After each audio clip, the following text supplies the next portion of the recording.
మేలులు నువ్వు అనుభవించుటకు, నీ బ్రతుకులో ఉన్నటువంటి శాపం కొట్టివేయబడుటకు, వాళ్ళని ఇప్పటివరకు నమ్మావు. ఇదిగో ఈరోజు నజరేయుడైన యేసుని నమ్ము, ఆయన యందు విశ్వాసం ఉంచి బాప్తిస్మం పొందు. బాప్తిస్మం పొందిన నీవు పరిశుద్ధాత్మని పొందు. మా సంఘంలో చెప్పరండి, పరిశుద్ధాత్మ అంటే ఒప్పుకోరండి. వాడేవుడ్రా ఒప్పుకునేదానికి? పరిశుద్ధాత్మను గురించి చెప్పకుండా ఉండేవాడు వాడు సేవకుడా లేకపోతే మంగళోడా? ఏమండి, పరిశుద్ధాత్మను గురించి చెప్పని వాడు సేవకుడు ఎలా అవుతారు? ఏమండి, పరిశుద్ధాత్మను గురించి బోధించని సంఘం అది సంఘం ఎలా అవుతుంది? చూపించండి ఎక్కడైనా. ఏమండి, మేము వాళ్ళమి, మేము ఏళ్ళమి ఓ చెప్పుకోండి. మా సంఘానికి 1,00,000 మంది వస్తారండి. ఎందుకో ఎలగని బల్బులు,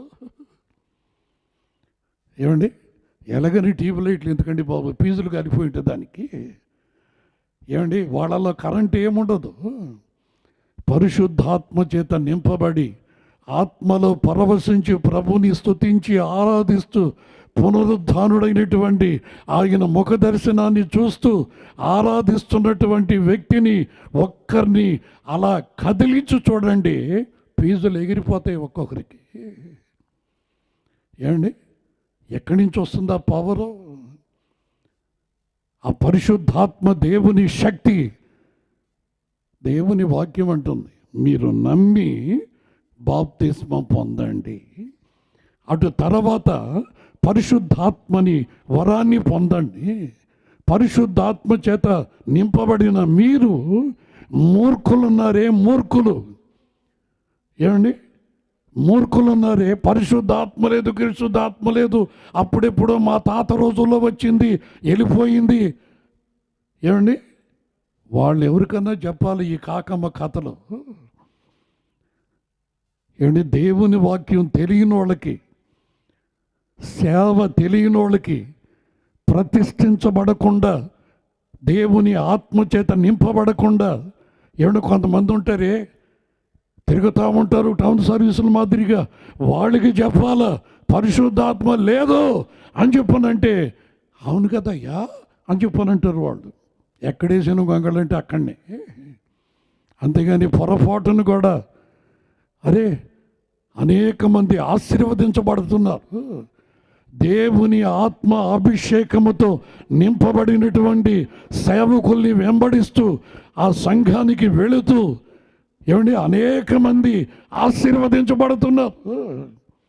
శ్రమలలో కూడా ధైర్యముగా యోధా గోత్రపు సింహపు పిల్లల వలె ధైర్యంగా బ్రతుకుతున్నారు.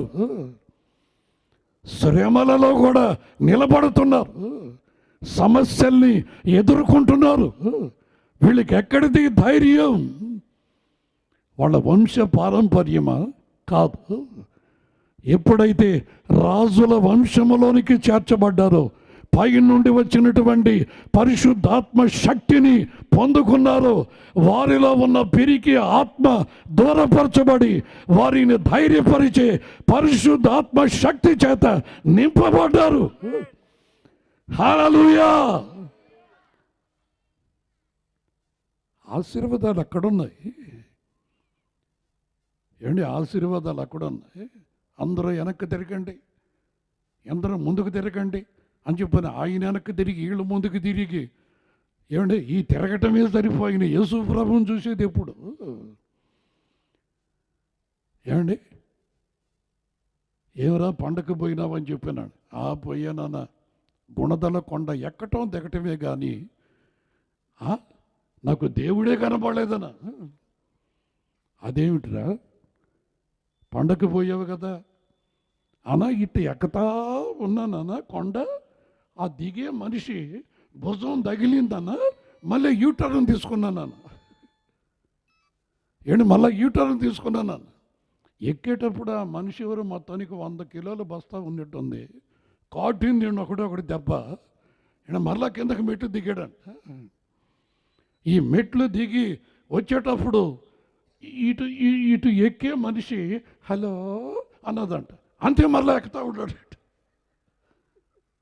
ఏమండి ఆ మనిషి ఫోన్లో వాళ్ళ ఆయనకి హలో తిన్నారా అండి, తిన్నారా, పైన బెండకాయ పులుసు పెట్టాను, కింద చేప పులుసు పెట్టి, కింద ఉడికి పైకి ఉడికి ఒక దగ్గరే పెట్టచ్చు కదా. వాడి కూడా మెంట్లోడు. నేను కిందన్న పైన నేను తింటానులే, నువ్వు దేవుణ్ణి చూసుకురా పో అన్నాడండి. ఆ మనిషి ఫోన్లో హలో అన్నదండి. ఈ దిగేవాడు ఈయన అనుకొని నన్ను హలో అన్నదని చెప్పని మరలా మనిషితో కూడా పోతూ ఉన్నాడు పైకి. ఆ పైన ఒక మనిషి కొడితే కిందకి దిగాడు, కింద హలో అంటే పైకి ఎక్కుతున్నాడు. ఈ దేవుణ్ణి ఎక్కడ చూశాడు?